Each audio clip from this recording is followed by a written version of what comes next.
Hi everyone, The Simple Dad here.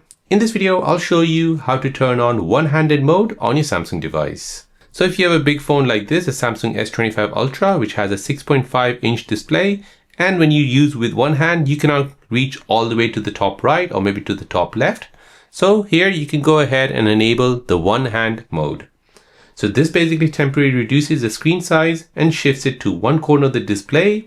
The benefit of this is that it makes it easier to use large screen devices with just one hand, and it's ideal when you're multitasking or on the move. So let me show you how to do this. So first you're going to go ahead and bring down the notification bar, tap on settings.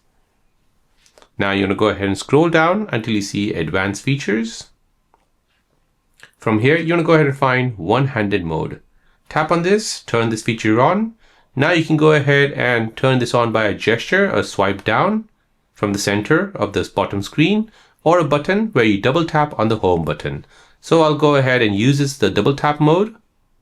This will basically reduce the screen and bring it down here so I can go ahead and reach to all the buttons. Here you can go ahead and customize this small screen here. You can go ahead and make it to the left hand side, right hand side, or you can go ahead and increase the size. If you don't like it here, you can go ahead and move it to the top left or the top right. So there you go, guys. That is how to use one-handed mode on your Samsung device. If you're new on the channel and you want to find out more about your iPhone, your Android phone, or any other social media apps, then don't forget to subscribe to this channel to become a part of the Simple Dad community. Hit the like button if you find this video useful.